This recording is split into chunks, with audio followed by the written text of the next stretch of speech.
그리스도인은요, 살아갈 때 좀 이를 악물고 사셔야 합니다. 그리고 마음을 좀 강하고 담대하게 먹고 살아야 합니다. 그러면서도 표정은 늘 온화해야 합니다.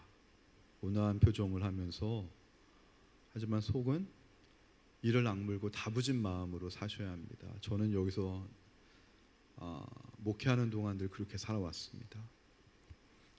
절대 내가 무너지지 않겠다라고 하는 것은 무엇이냐면, 우리의 말씀과 믿음에 대한 고백입니다. 보통 사람들은 잘 살다가도 이렇게 무너지는 경우가 있습니다. 근데 왜 무너지냐면, 어떤 분은 그럽니다. 목사님, 돈이 없어서 무너졌습니다. 목사님, 누구누구 때문에 그 사람과의 관계가 너무 불편해서 내가 무너졌습니다. 남 탓을 합니다. 근데 성경은요, 하나님의 자녀가 원수 때문에 무너진다라고 기록한 성경이 한 구절도 없습니다. 근데 우리는 늘 환경 탓하고 남 탓하고 삽니다.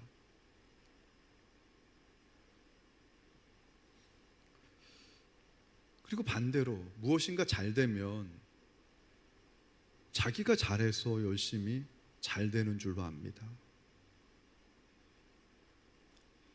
어떤 분들은요, 그런 분들이 있어요. 너무 그런 것들이 지긋지긋해가지고 내가 교회를 안 나간다 라고 하는 분이 있어요. 그냥 빨리 은퇴했으면 좋겠다라고 하는 분도 있어요. 사람들의 틈바구니 속에서 살아가는 게 너무 힘들다라고 이야기를 합니다.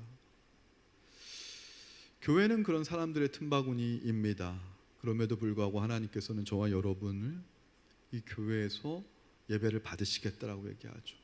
혼자 예배드리는 거 하나님 받지 아니하십니다. 혼자 유튜브 보면서 예배드리는 거 하나님 결코 받지 않습니다. 그거 성경적이지 않습니다. 코로나라고 하는 특별한 상황 속에서나 그렇게 하는 것이지, 홀로 혼자 유튜브 보면서 예배드리는 거 성경에서는 그거 하나님 나라 아니다라고 얘기하고 있습니다. 우리가 알 거는 정확히 아셔야 합니다. 신앙생활은요, 뭐 얼마든지 여러분들이 내가 위로받기 위해서, 내가 편하기 위해서 여러분들이 그렇게 선택할 수도 있습니다. 그러나 그렇다고 해서 그런 예배를 하나님이 받으시는 것까지는 아닙니다. 여러분이 그냥 혼자 마음의 위안을 받고 돌아가실 수 있는지 몰라도 하나님과 친밀한 교제는 되지 아니할 것입니다.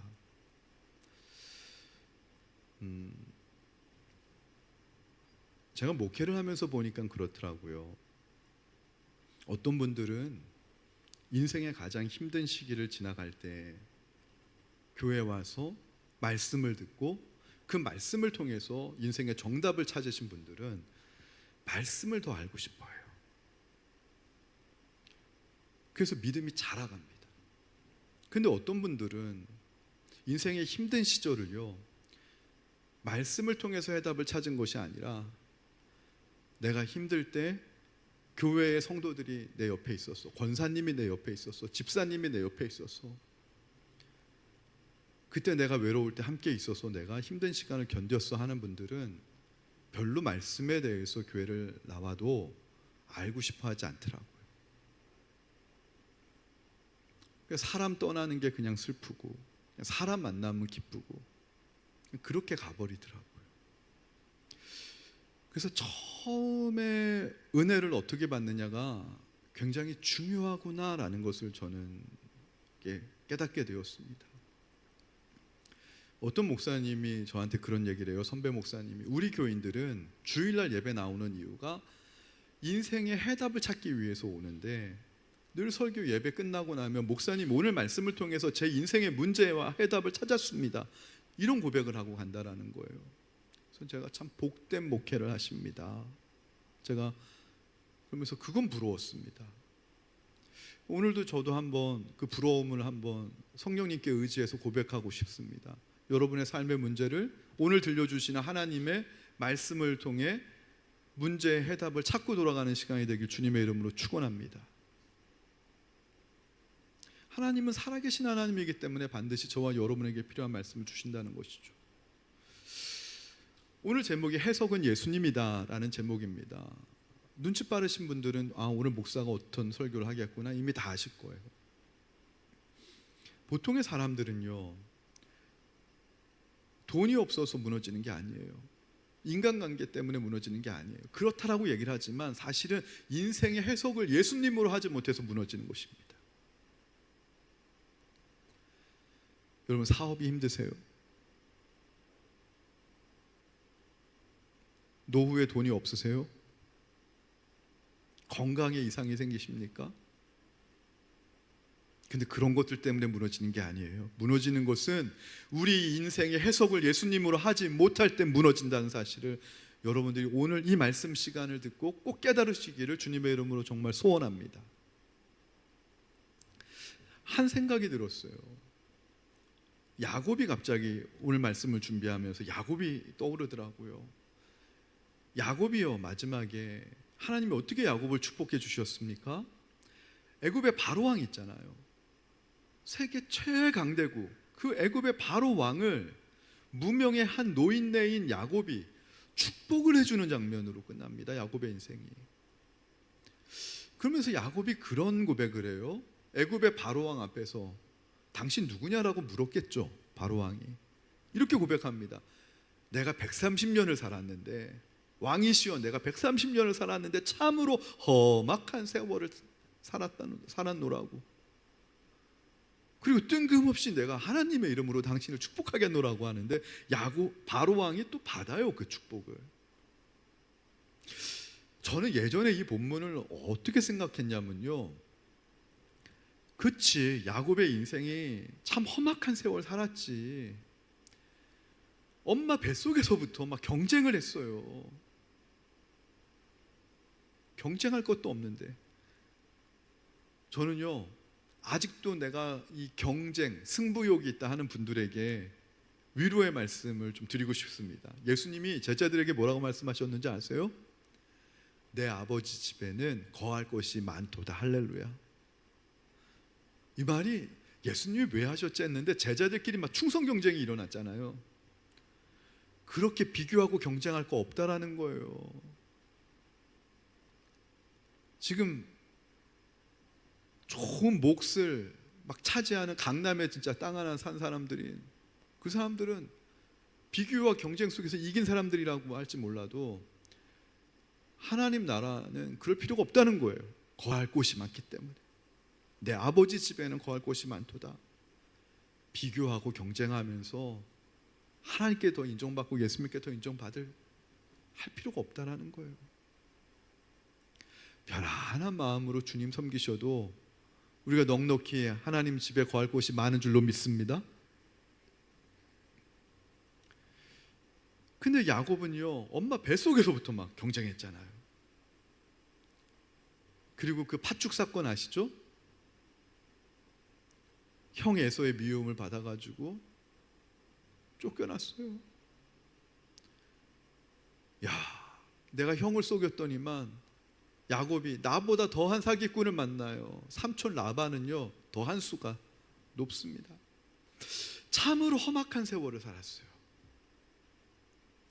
저는 어떻게 해석하냐면, 야곱이 이렇게 험악한 세월을 믿음으로 잘 견뎌냈으니까, 하나님 잘 믿었으니까 하나님께서 야곱으로 하여금 바로 왕을 축복할 수 있는 자리까지 세워주셨구나. 여러분, 이런 해석이 합리적인 해석 아닙니까?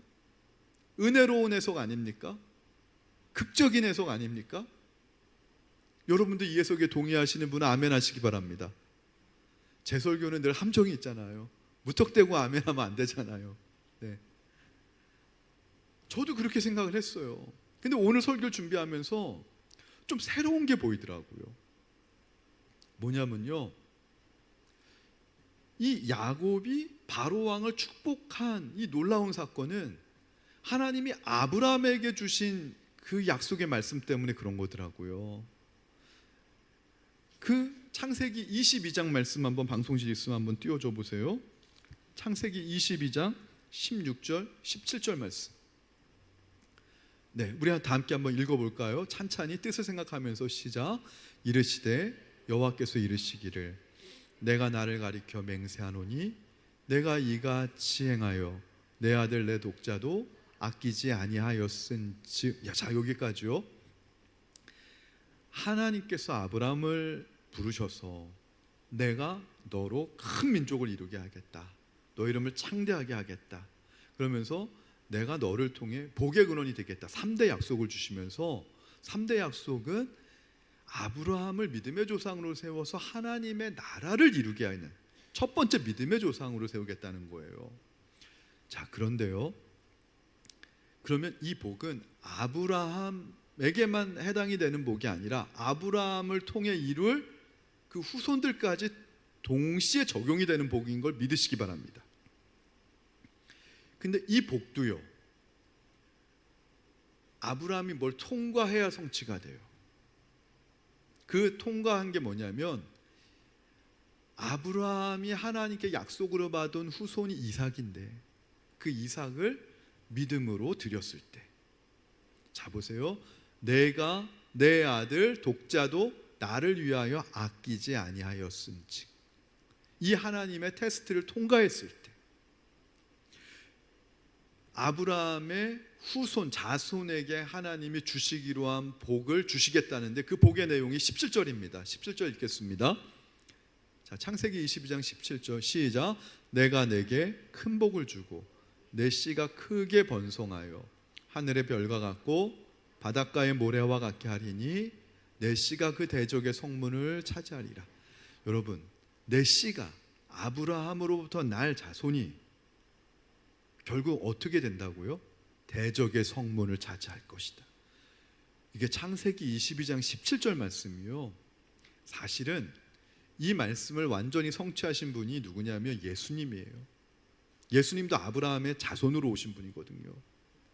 예수님께서 사망의 세력을 3일 동안 사망 음부에 내려가셔서 사망 권세를 깨뜨리시고요, 죽음의 권세가 제일 큰 건데, 그리고 부활하심으로 대적의 성문을 차지한 거예요.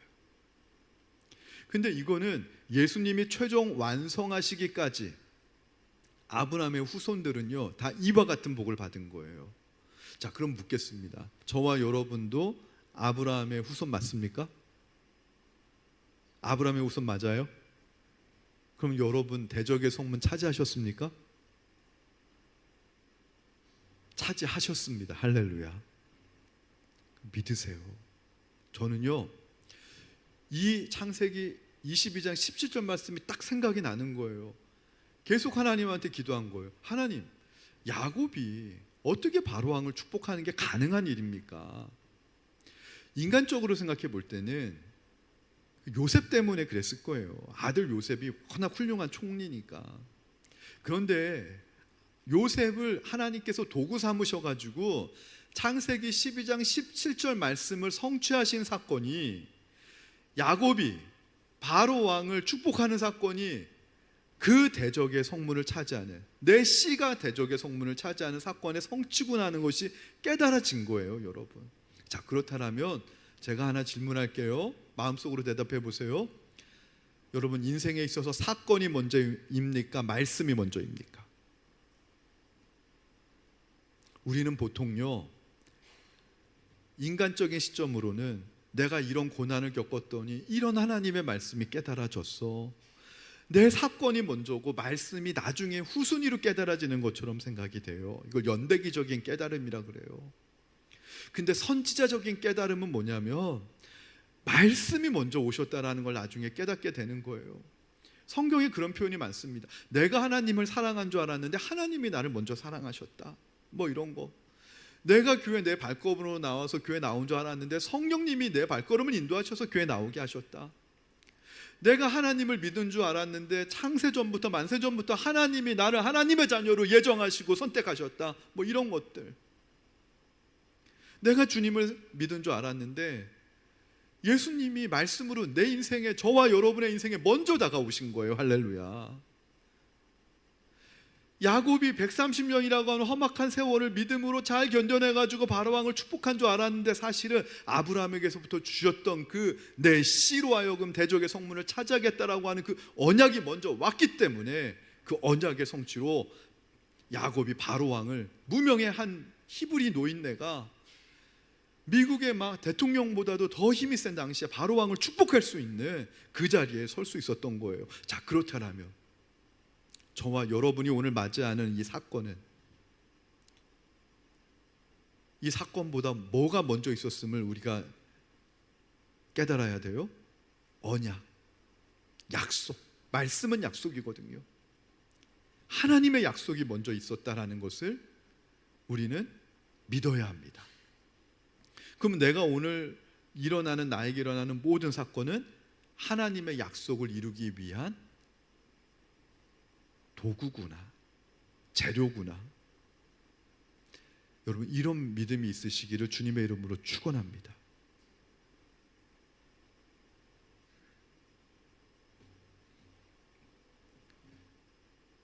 그러면 말씀이 뭐예요? 언약이 뭐예요? 결국은 예수 그리스도거든요. 그러면 예수님이 내 인생의 먼저라고 우리가 고백을 할 때,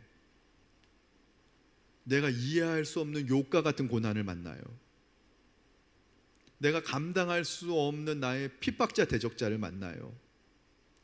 그래도 그거를 저주하지 않고 미워하지 않고 예수님 때문에 내 인생을 해석하면 대신 화평이 오고 사랑이 오고 평안이 올 수 있다라는 거예요. 그래서 이를 악물고 우리가 세상을 살아야 돼요. 겉으로는 웃으면서도. 오늘 이따가 부를 찬양이 그런 거예요. 결단송 할 때 찬양 가사가 그렇더라고요. 2절에 보면 지나간 일들을 기억하지 않고, 이거 하나님이 우리에게 행하신 일이거든요. 이전에 행한 모든 일 생각지 아니하신다는 거예요. 내 안에서 새 일 행하시는 주님이라는 거예요. 이렇게 은혜를 받고 살아도 세상에 나가면 뒤에서 나에 대해서 지나간 일들을 계속 이야기하는 소리들이 들려와요. 하나님은 내 지나간 일을 기억하시지 않는다는데 사람들은 죽을 때까지 기억을 하고 수근수근거려요. 이전에 내가 행했던 어떤 일들도 하나님 생각하시지 않는다는데 사람들은 그 일을 가지고 계속해서 나를 낙인 찍고 규정하고 살아요. 그때마다 이를 악물고 내가 죽음의 삼킴을 원래 당하는 인생이었지만 예수의 생명으로 인해서 이젠 생명이 죽음을 삼켰듯이 내가 사랑으로 삼키리라. 할렐루야. 평안으로 삼키리라. 할렐루야. 이를 악무는 거예요. 어떤 세상에서 나를 좌절하게끔 하는 일이 생겨도 나에게 소망을 주신 하나님의 그 소망으로 내가 그 좌절을 삼켜버리리라. 그게 마음의 예배예요. 그렇게 예배를 드리는 거예요. 매 순간이 우리에겐 예배예요.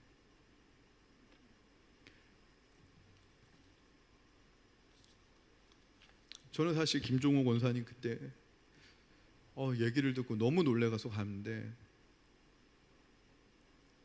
나중에 우리 신미숙 집사님이 있더라. 병실에 숨어 있대요. 그냥 원래는 면회가 안 되고 보호자도 있을 수 없는데 숨어 있대요. 영어가 안 되시니까 김종호 권사님이. 제가 전화하니까 신미숙 집사님이 스피커폰으로 내가 연결하라 했더니 막 스피커폰으로 연결해서 엄마 우리 목사님이야, 목사님이 기도해 주신대 하는데 왈칵 눈물이 나오는 거예요. 하나님 천만다행으로 우리 권사님 생명 살려주셔서 감사합니다. 왜냐하면 제 눈에 정말 보이는 거예요. 인생의 해석은 예수님인데 우리 권사님의 삶을 하나님이 붙들고 계시는 이유가 보이는 거예요. 살려놓으시는 이유가 있는 거거든요. 하나님 영광 받으시려고 하나 보다. 저는 연세 드신 우리 권사님들 목회하면서 수없이 만나면 늘 그렇게 얘기를 해요. 권사님 하나님 살려놓으신 이유는 기도하라는 거예요. 마음속으로. 딴 건 못해도 기도할 수 있잖아요. 첫 번째 자녀를 위해 기도하세요. 자녀를 위해. 두 번째 교회를 위해 기도하세요. 세 번째 주의 종 위해 기도하세요. 하늘에서 상급이 클 겁니다. 그때 그 기도는요, 젊었을 때만 우리가 팔팔할 때 하는 그런 기도하고는 질적으로 다를 거라고 저는 확신합니다. 내 생명의 불꽃이 얼마 남지 않았을 때 하나님께 올려드리는 기도. 그래서 권사님들 하나님이 두시는 기도가 그 기도를 하나님이 강하게 받으시기 때문에 하나님이 살려놓으시는 거예요. 기도의 사명이 있는 거예요. 인생의 해석을 예수님으로 가는 게 뭐냐면, 예수님이 오늘 본문에선 성전이거든요. 이제 본문 설명 간단하게만 해드릴게요. 지난 시간에 의해서 또 하는 건 굉장히 중요한 건데, 오늘 말씀의 포인트는 그런 거예요. 자, 사무엘하 7장은요 주석을 보면 다윗의 통치 후반부에 일어난 일이라는 거예요. 그래서 사무엘하 8장보다 후대에 나중에 일어난 사건인데, 사무엘하 8장보다 먼저 지금 나와서 편집이 된 이유는 뭐냐면, 연대기적으로 시간 순서대로 기록한 것이 아니라 어떤 중요한 메시지를 전하기 위해서 다윗의 후반부에 있었던 일을 앞당겨가지고 지금 8장보다 앞당겨서 7장에 기록을 했다라는 거예요. 이러한 편집을 저는 선지작적 편집이라고 생각을 하는데, 선지작은 뭐예요? 하나님으로부터 성령의 감동을 받아 하나님의 백성들에게 하나님의 메시지를 들려주고자 할 때 하나님이 선지자를 세웠던 것처럼 의도가 있다라는 거예요. 의도가 뭐냐면 8장부터는 다윗의 전쟁 이야기들이 나와요. 사건들이 나와요. 다윗의 사건보다 하나님의 지금 약속이에요. 7장은 어떤 약속이냐? 다윗이 하나님께 성전 지어드리고 싶다라고 했는데 하나님이 너가 그런 마음 먹은 거 땡큐. 근데 내가 너에게 오히려 성전을 선물로 줄게.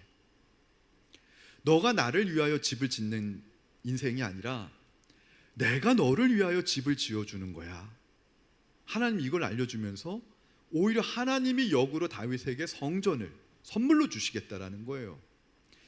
이 약속 때문에. 근데 그 성전이 어떤 성전이냐면 영원히 견고하고 무너지지 아니하는 성전이라는 거예요. 그 성전에 대한 약속 때문에 사무엘하 8장부터 다윗은 가는 곳마다 전쟁에서 승리했다라는 거예요. 사실은 이것도 승리하고 났더니만 이 승리하게 된 이유가 다윗의 후반부에 하나님의 약속이 있어서 승리했어, 이렇게 연대기적으로 기록돼야 되는데, 사무엘서 기자는 이 후반부에 기록해야 될 사무엘하 7장을 앞당겨서 편집한 거예요. 그 이유가 뭐라고요? 사건보다 말씀이 먼저다. 약속이 먼저다. 그러니까 약속이 먼저라고 고백을 하면 저는 이제 이렇게 해야 하는 거예요. 제 목회의 남은 여정은 저를 향한 하나님의 약속을 이루기 위한 여정들이구나. 할렐루야.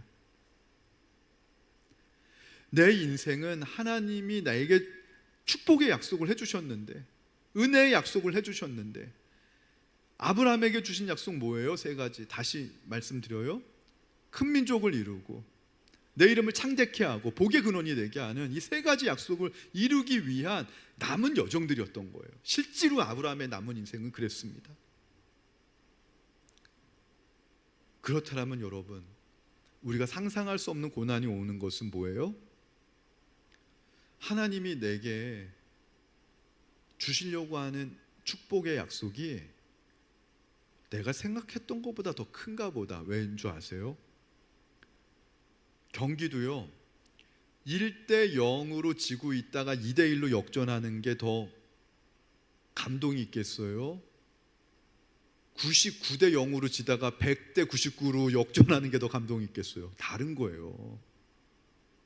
정말 99대 0으로 지다가 야구 게임에서 막 그거를 막 9회 말에 막 100점을 내가지고, 그런 게임은 없는데 그런 게임이 나오면 이게 정말 이게 이제 올라가는 거죠. 이게 막 전 세계 막 토픽에 올라가는 거죠. 막 진짜 뭐 앞으로도 없을 경기가 나왔다 막 이러면서. 그러니까 고난이 크면 클수록 하나님이 내게 주실 축복이 더 큰가 보다, 내게 이루실 축복이 더 큰가 보다, 이렇게 해석하는 능력이 생기는 것은 우리가 날 때부터 믿음이 좋아서가 아니라 하나님의 말씀에 대한 이해가 있어야지 가능하다라는 거예요. 할렐루야. 그래야 감정에 휘둘리는 믿음이 아니라 말씀에 기초한 신앙으로 견고하게 우리가 살아갈 수 있는 거예요. 지난번에 우리 정영고 목사님 부흥에 오셨잖아요. 그분도 미국에서 12년 동안 이민 목회를 하셨다고 해요. 근데 미국도 똑같대요. 한국에서 하나님 잘 못 믿을 것 같으니까 해외로 다 하나님이 보내셨다는 거, 이분의 고백은. 근데 해외로 올 때 대부분 자녀 교육 때문에 욕심으로 왔다라는 거예요. 먹고 살려고 욕심으로 왔다라는 거예요. 근데 그렇게 욕심 많은 성도들이 한국에 있으면 하나님 못 만날까 봐 해외로 보내가지고, 근데 이게 본토 친척 아비 집을 떠나게 하는 아브라함과 루틴이 똑같다라는 거예요. 욕심 때문에 해외 나왔지만 그 욕심으로 인해서 본토 친척 아비 집을 떠났기 때문에 발생하게 되는 외로움과 고난과 여기서의 의지할 데 없음을 통해 가지고 하나님 의지하게 만들고 하나님 만나게 해가지고 새로운 사명으로 거듭나게 하고 변화시키려고 하나님이 해외 성도들 다 하나님이 보내신 거라는 거예요. 저는 그 말에 동의가 됩니다, 여러분. 그래서 해외까지 나왔는데 여기서 하나님 못 만나면 한국 가면 아예 못 만난다는 사실 아셔야 돼요. 맞습니까? 근데 여러분, 해외까지도 우리를 불러내가지고 우리를 만나시려고 하는 하나님이면 저와 여러분을 얼마나 사랑하시는 거예요. 우리를 오죽 사랑하시면 해외까지도 불러내가지고 외롭게 만들고 절박하게 만들어서 하나님 볼 수 있게끔. 그래가지고 성경은요, 사실은 아브라함이, 최초의 믿음의 조상 아브라함이 해외로 나온 사람이에요. 본토 친척 아비 집을 떠나서 디아스포라더라고요. 정말 우리들을 위한 책이더라고요. 해외 나와가지고 신앙생활하는 우리들을 위한 책이 아브라함부터 쫙이에요. 그래서 오늘 하나님이 다윗의 인생을, 너 약속을, 하나님의 약속을 이루는 그런 인생이야 라는 걸 알려주기 위해서 선지자적인 편집으로 사무엘하 7장을 먼저 이렇게 편집을 해주시는 건데, 그럼 그 약속의 내용이 뭐냐? 일관됩니다. 아브라함에게도요, 그 축복을 주신 이유가 너로부터 날씨로 많은 민족을 이룬다는 게 하나님의 나라에 조상을 세워주겠다는 거잖아요. 다윗은 하나님 나라의 왕을 세워준다는 거잖아요. 그래가지고 다윗이 하나님 나라의 왕으로 세움받았는데, 나는 지금 백향목궁에서 너무 편안하게 생활하는데 하나님의 언약궤는요, 장막안 휘장에 너무 초라하게 있는 거예요. 그게 너무 미안하고 너무 죄송스러워가지고 나단 선지자한테 하나님을 위한 성전 좀 내가 지어줬으면 좋겠다고 얘기한 걸, 그 고백을 하나님은 다윗의 위대한 사랑의 고백으로 받으신 거예요. 그래서 고백만 받고 내가 너에게 더 좋은 성전을 줄게. 근데 그 성전이 뭔지 아세요? 예수님인 거예요. 그래서 오늘 말씀에 13절 사무엘하 7장 13절 보면, 그는 내 이름을 위하여 집을 건축할 것이요 나는 그의 나라 왕위를 영원히 견고하게 하리라. 그리고 12절 보면 그 위에 내 수완이 자손 내 조상들과 함께 누울 때에 내가 내 몸에서 날 내 씨를 내 뒤에 세워 그의 나라를 견고하게 하려 할 때, 여기서 내 씨가 누구냐, 그가 누구냐, 주석을 보면은 딱 두 가지로 정리해요. 첫 번째는 솔로몬, 두 번째는 예수님. 중의적인 의미로 해석하는 거예요. 솔로몬을 통해서 성전을 짓게 하고, 그 다음에 솔로몬의 성전을 예수 그리스도를 통해서 완성시키겠다라는 거예요. 근데 여기서 참 재밌는 거는요, 솔로몬의 성전은 예수님이 오시면 어떻게 되죠? 돌 위에 돌 하나 남지 않고 다 없어지셨어요. 솔로몬의 성전, 스룹바벨의 성전은 역사적으로 다 파괴됩니다. 진짜 성전은 누구라는 거예요? 예수님. 그럼 솔로몬의 성전을 왜 주는 거죠? 모형으로 주시는 거예요. 우리가 천국 들어가기 전에 모형이 어디예요? 천국의 모형이 교회입니다. 할렐루야. 교회는 천국 들어가는 연습하는 곳이에요. 할렐루야. 솔로몬의 성전은 예수님이라고 하는 성전에 들어가기 위한 연습을 하는 곳으로 모형으로 주신 거예요. 근데 하나님이 이 성전을 예수님이라는 성전에 들어가는 방법을 알려주시는데, 이 솔로몬의 성전이 어떻게 지어지는가 여러분 생각해 보세요. 다윗 혼자 짓는 걸 하나님이 왜 허락하시지 않으셨죠? 다윗은 성전을 준비할 모든 땅 부지, 성전을 건축할 제목들, 모든 준비들을 다 합니다. 근데 그걸 짓는 건 누구예요? 솔로몬이 하는 거예요.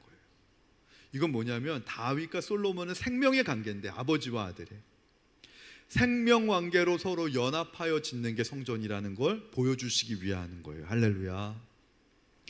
교회는요, 어느 한 분이 내가 돈이 많아가지고 내가 몇십억 낼 테니까 교회 지으세요 해서 세워지는 게 성전 아닙니다. 그건 교회라는 이름의 건물인 것이지, 정말 성전은요, 하나님은 이 건물을 성전으로 보시지 않아요. 제가 아무리 성경을 봐도 하나님이 받으시는 성전은 마음속에 예수님을 주인으로 고백하는 그 사람 한 사람 한 사람의 믿음의 공동체를 하나님이 성전으로 보신다는 것 여러분 꼭 기억하시기 바랍니다. 할렐루야. 근데 그 성전을 서로 연합해서 짓는 거예요. 다윗 혼자 못 세우게 한 이유는 누구는 준비하는 자가 있고 누구는 세우는 자가 있고, 우리 각기 역할이 다 다른 거예요. 누구는 말씀을 전하는 자가 있고, 누구는 이 시간에도 지금 주방에서 봉사하는 자들이 있고, 누구는 또 교회 학교 교사로 또 돌보는 자가 있고, 안내서고 주차하는 자가 있고, 서로 각기 다 맡은 분야들이 다르지만, 역할이 다르지만, 그걸 생명관계로 서로 연합해가지고 하나님의 뜻을 세우는 게, 그게 하나님이 원하시는 성전이다. 근데 우리가 그 성전을 세워가는 그 일을 통해서 저와 여러분이 받게 되는 축복이 뭔지 아세요? 썩어져야 될 몸이 썩지 아니할 몸을 입는 거예요. 할렐루야. 아브라함이 있잖아요. 막벨라 굴을 나중에 살 때 이 가나안 땅에서 살았잖아요. 아브라함이. 이 가나안 땅이 언젠가 여호수아가 들어가가지고 정복해야 될 하나님의 나라의 땅인데, 그 징표를 한 조각 남기기 위해서 막벨라 굴을 사라고 할 때, 은 400세겔을 들여서 막벨라 굴을 샀을 때, 물질은 생명이거든요. 내 생명을 바쳐서 내 생명이라고 하는 대가를 지불해서 막벨라 굴을 샀을 때, 아브라함은요, 썩어질 몸이 썩지 아니하는 몸을 입은 거예요. 고린도후서에 얘기하는 사도 바울의 고백처럼. 다윗이요, 나중에 인구조사하고 7만 명이 죽었을 때 회개하는 게 오르난의 타작마당에서 회개를 하는데, 오르난의 타작마당을 해서 내가 번제단을 쌓아야 되겠다 할 때 오르난이 다윗 왕이시여 공짜로 받으시라고, 이스라엘 백성들을 위해서 재앙을 멈추는 번제단을 쌓는다는데 내가 기부하고 싶다고 할 때 다윗이 아니다, 하나님께 예배드리는데 거저 내가 이 땅 받을 수 없다, 대가 지불해야 된다. 금 600세겔을 주고 오르난의 타작마당을 삽니다. 근데 그 오르난의 타작마당이 나중에 솔로몬이 성전을 건축하는 건축 부지가 돼요. 할렐루야. 그럼 지금 신약 시대 때의 하나님의 성전의 건축 부지가 어디라 그랬죠? 지난 시간에 우리들의 마음이라 그랬어요. 그럼 우리들의 마음은요, 하나님이 공짜로 사셨냐? 아브라함은 은 400세겔 막벨라고, 다윗은 오르난의 타작마당 금 600세겔. 하나님은 저와 여러분의 마음밭에 하나님의 성전을 짓기 위해서 예수님의 목숨값을 지불하셨다라는 거죠. 거저가 없다라는 거죠. 예수님의 목숨값을 지불해서 저와 여러분의 마음밭에 영원하고 썩어지지 아니하고 견고한 하나님의 성전이 들어갈 수 있는 부지를 사셨다라는 거죠. 그래서 우리가 이런 말씀에 기초해가지고 우리가 신앙생활 할 때 감정에 휘둘리지 아니하고 말씀이라고 하는 하나님의 약속의 기초에 의지해서 우리가 견고한 믿음의 생활을 살아갈 수 있는 것이죠. 오늘 말씀의 결론입니다. 다윗은요, 연약했어요. 내가 하나님을 위해서 집을 지어도 되는 인생인 줄 알고, 좀 신앙적으로 보면은 다윗은 그렇게 말씀의 깊이가 깊은 사람은 아니었던 것 같아요. 실수투성이었어요. 그러나 하나님은 다윗의 마음을 뭘 기쁘시게 여겼냐면, 하나님의 궤는 저렇게 초라한 데서 하나님은 주무시는데 나는 이렇게 따뜻하고 편안한 백향목 궁궐에서 자는 게 너무 미안하고 죄송한 거예요. 근데 하나님이 그 마음을 기쁘게 여기시고 그 마음만 받으셔서 다윗이 하나님께 집을 지어드리는 게 아니라 하나님이 예수님이라고 하는 최고의 성전을 선물로 주셨다.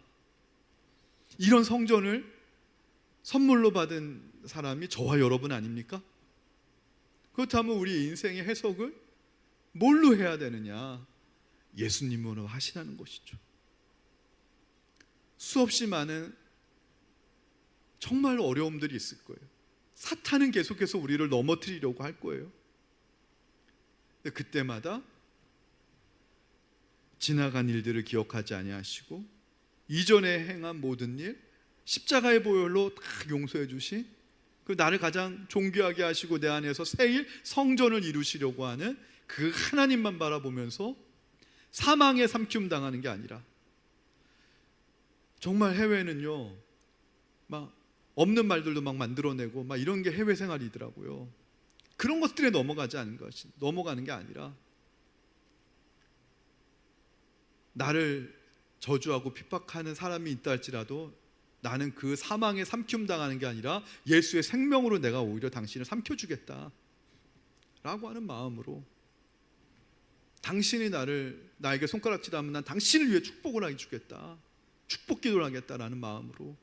왜요? 저와 여러분의 마음밭은 예수님의 목숨값으로 지불해서 산 오르난의 타작마당과 같은 성전 부지이기 때문에, 그 성전 부지 위에 하나님이 기뻐하시는 정결하고 거룩하고 순전하고 흠이 없는 진리의 말씀으로 나는 살아가겠다 결단하고 다짐하고 가시는 저와 여러분 되시길 주님의 이름으로 축원합니다. 찬양하도록 하겠습니다.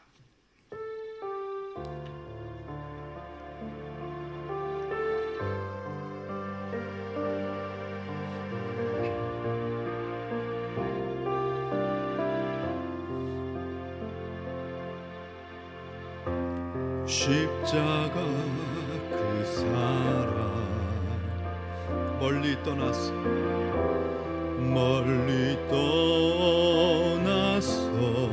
무너진 나의 삶 속에, 무너진 나의 삶 속에 잊혀진 주의 돌 같은 내 마음, 돌 같은 내 마음,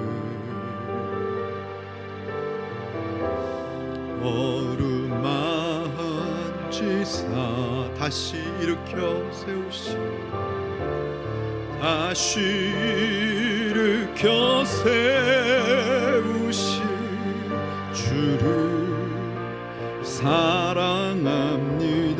주 나를 보호하시고, 주 나를 보호하시고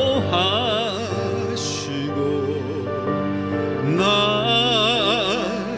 붙드시리. 나는 배롭고 존귀한 주님의 자녀라. 주 나를 보호하시고, 주 나를 보호. 여러분의 인생길 가운데 여러분을 꽉 붙들고 계시는 주님을 놓치지 않길 바랍니다. 여러분을 향한 하나님의 고백입니다. 외롭고 존귀한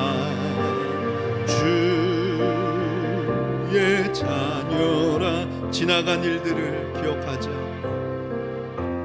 지나간 일들을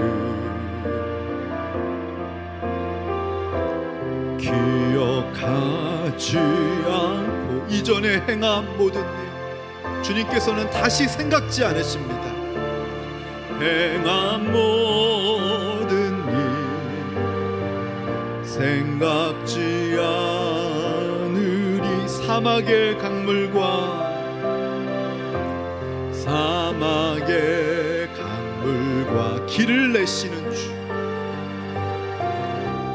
길을 내시는 주. 아멘. 내 안에 새 일 행하시, 내 안에 새 일 행하신 주만 바라봅니다. 주 나를 보호하시고, 주 나를 보호하시고 날 붙드시리. 나는 외롭고 존귀한 주님의 자녀라. 주 나를 보호하시고 날 붙드시리. 나는 외롭고 존귀한. 이 시간에는 나를 붙드셨듯이 내 옆에 있는 분도 붙을 줄 믿습니다. 옆에 축복하며 주 너를 보호하시고, 주 너를 보호하 널 붙드시리. 널 붙드시. 너는 보배롭고 존귀야. 너는 보배롭고 존귀한 주님의 자녀라. 주님의 주 너를 보호하시고, 주 너를 보호하시고 널 붙드시. 너는 보배롭고 존귀한. 너는 보배롭고 존귀한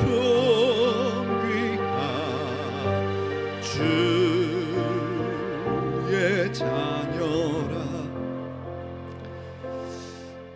여러분 마음속에 이것만 생각하세요.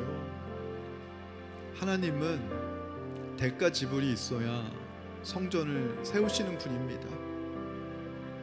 저와 여러분의 마음이 예수님으로 쌓을 수 있는 성전 부지가 될 수 있었던 이유는 예수님의 목숨값을 지불했기 때문이에요.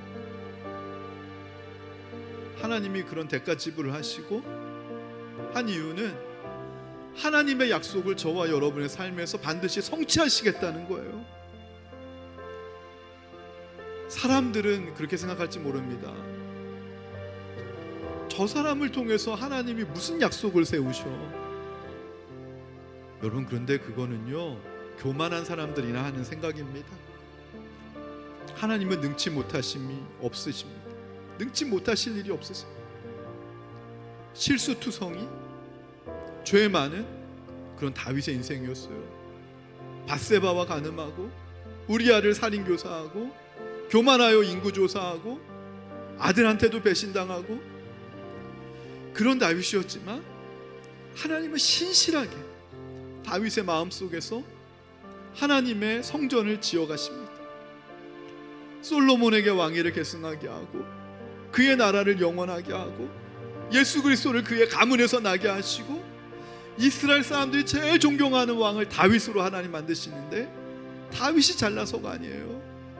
다윗이 한 거는 하나님 앞에 늘 죄송했던 마음이에요. 하나님 앞에 늘 미안했던 마음이에요.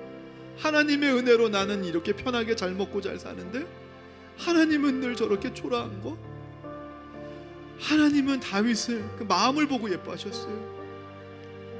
옛말에도 마음이 고와야 복을 받는다고 하는데 우리의 마음을 하나님께 여러분 이 시간 드려보시기 바랍니다. 하나님이 여러분의 그 마음밭에 하나님의 약속을 이루실 것입니다. 예수님이 여러분의 마음의 성전이 되어 주실 것입니다. 하나님, 앞으로 내게 다가올 모든 고난과 모든 원수들은 하나님의 약속을 성취하기 위한 그런 하나의 과정이고 그런 도구고 재료이라는 사실을 내가 잊지 않게 하여 주시옵소서. 하나님의 말씀을 늘 먼저 떠올리며 살게 하여 주옵소서. 하나님의 약속을 믿는 믿음 안에 살아가게 하여 주옵소서. 우리 주님의 이름 한번 외치고 한 2분 동안만 기도해 볼까요? 주여. 하나님 아버지, 오늘 말씀을 통하여 하나님의 약속이 먼저라는 사실을 알게 하시니 감사합니다. 우리 인생의 사건보다 말씀이 먼저이고 하나님의 약속이 먼저임을 깨닫게 하시니 감사합니다. 내가 어떠한 존재임을 알게 하시니 감사합니다. 하나님의 약속을 이루는 존귀한 인생이 바로 나라는 사실을 알게 하시니 감사합니다. 하나님, 내 마음에 하나님 아버지 예수님의 목숨값을 통하여서 지불하셔서 하나님의 성전을 지을 수 있는 성전부지를 내 마음에 짓게 하신 하나님 아버지, 사람들은 나를 어떻게 생각할지 몰라도 하나님은 나의 지난 날을 기억하지 아니하시고 이전에 행한 나의 모든 악하고 추한 일들을 생각하지 아니하시고 내 안에서 새 일을 행하시고 나를 존귀하고 보배롭고 하나님의 자녀로 여기시는 분이심을 내가 잊지 않게 하시고, 하나님 아버지, 내가 죽음과 저주에 삼키움 당하는 인생이 아니라 오히려 내가 사망을 삼키는 인생이 되게 하여 주옵소서. 저주를 삼키는 인생이 되게 하여 주시옵소서. 하나님 아버지, 나의 인생이 썩어질 몸이지만 예수의 은혜와 생명으로 썩지 아니하는 몸을 입게 하시고 부활과 영생에 대한 소망을 갖고 이 땅에서 하나님의 나라를 이루고 주의 성전을 세워가고 서로 연합하고 하나님 아버지여 서로 생명관계하며 하나님의 성전을 세워가며 하나님을 기쁘시게 하는 일에 쓰임받게 하여 주시옵소서. 오늘도 나의 삶에 평안으로 역사하시는 주님 감사합니다. 나의 인생의 해석을 예수님으로 할 수 있는 하나님 아버지 그런 믿음과 그런 결단이 있게 도와주옵소서. 감사드리며 예수님의 이름으로 기도하옵나이다. 아멘. 모두 자리에서 일어나시겠습니다. 여러분은 세상에 나가서 빛과 소금의 사명을 감당하는 주님의 제자가 되시기를 바랍니다.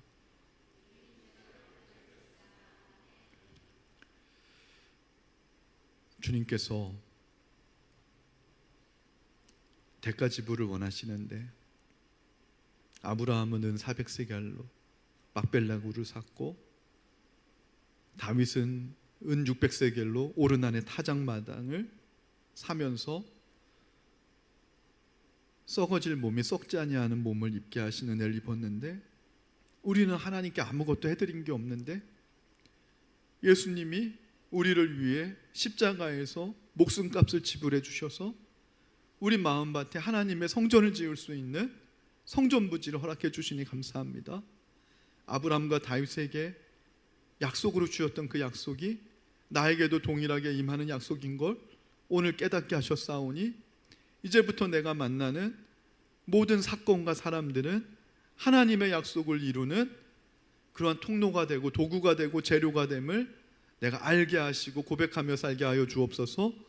이제는 우리 주 예수 그리스도의 은혜와 하늘아버지의 지극하신 사랑하심과 성령의 감화 감동하심이 하나님의 약속을 믿고 하나님을 사랑하고 하나님께 충성하길 원하는 사랑하는 교우들 위해 이제로부터 영원토록 함께 하시길 간절히 축원하옵나이다. 아멘.